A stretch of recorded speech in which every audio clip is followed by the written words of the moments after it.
Hello प्यारे बच्चों, कैसे हैं आप सब लोग। आई होप आप लोग बिल्कुल ठीक होंगे। मैं भी बिल्कुल ठीक हूँ।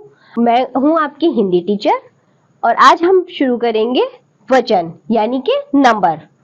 चलिए चित्रों को ध्यान से देखिए और उनके नीचे दिए गए शब्दों को पढ़िए। इन तस्वीरों को देखिए बच्चों आप। एक लड़का, एक तारा, एक औरत। अब कुछ और तस्वीरें देखिए आप लोग। अनेक लड़के, अनेक तारे, अनेक औरतें।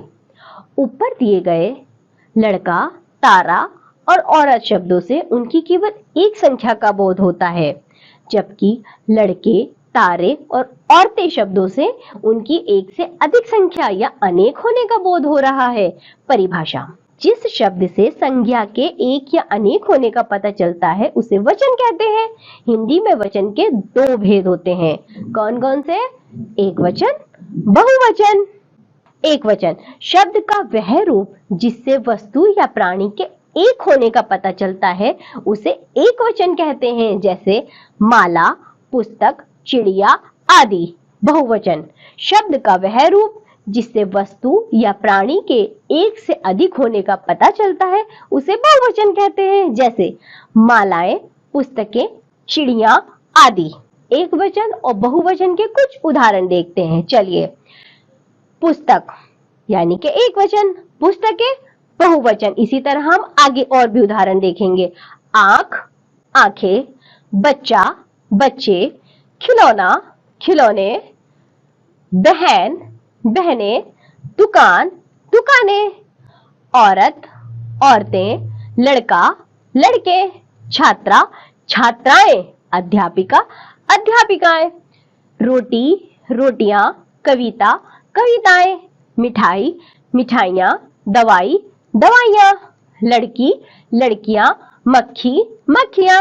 स्मरणीय तथ्य: कुछ शब्द सदा एक वचन के रूप में प्रयोग किए जाते हैं, जैसे जनता, पानी, सोना, भीड़ आदि। कुछ शब्द सदा बहुवचन के रूप में प्रयोग किए जाते हैं, जैसे दर्शन, आंसू, बाल, हस्ताक्षर आदि। आदर प्रकट करने के लिए सदा बहुवचन का प्रयोग करते हैं, जैसे दादाजी आप यहाँ बैठिए, पिताजी बाजार गए हैं। कई बार वचन बदलने पर संज्ञा और क्रिया का रूप भी बदल जाता है, जैसे लड़की पढ़ रही है, एक वचन है, लड़कियां पढ़ रही है, बहुवचन। एक वचन से बहुवचन बनाते समय ई की मात्रा बदलकर ई हो जाती है, जैसे लड़की, लड़कियां, मिठाई, मिठाइयां। एक वचन से बहुवचन बनाते समय ऊ की मात्रा बदलकर उ हो जाती है, जैसे बहू, बहुएं, वधू, वधुएं। पाठ सारांश: बच्चों हमने क्या पढ़ा आज? वचन यानी कि वचन कितने प्रकार के होते हैं? दो प्रकार के, एक वचन और बहुवचन। संज्ञा शब्दों की संख्या का बोध कराने वाले शब्द वचन कहलाते हैं। वे शब्द जो संज्ञा शब्दों का बोध कराते हैं वचन कहलाते हैं। कुछ शब्द सदा एक वचन और कुछ सदा बहुवचन के रूप में प्रयोग किए जाते हैं। बच्चों तो आज हमने क्या पढ़ा? वचन। वचन कितने प्रकार के होते हैं? दो प्रकार के। कौन कौन से? एक वचन और बहुवचन।